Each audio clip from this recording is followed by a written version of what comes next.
One of the things we came here to do was to make this little movie about the tea industry. Our aspiration is to make the Diocese of Bristol a Fairtrade diocese.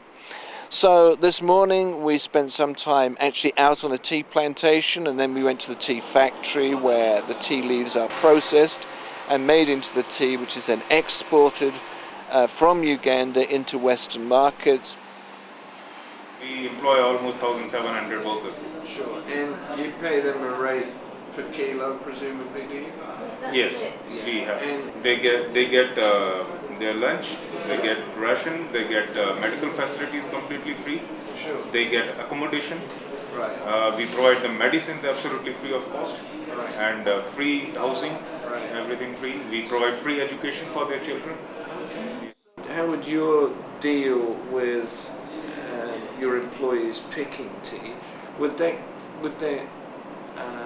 compare favourably with the kind of average earnings of an unskilled worker, or would you be giving them, with the benefits you offer, a little more or a little less? How would you describe that?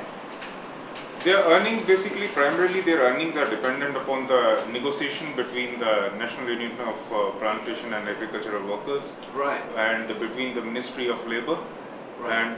and the industry as such. Basically, you have to be able to pick about 65 kilos of tea leaves a day, which is a lot of tea leaves.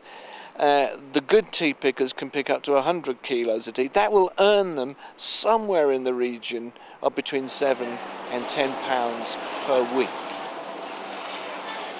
We support a lot of small growers, those who do not have a facility of factory, and because factory requires a lot of capital investment. In a way, tea provides them with a very good sustainable business where they can earn their living every day.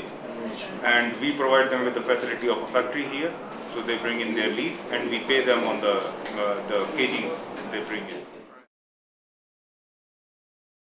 The producers get very badly affected because they don't have access to the market. Right.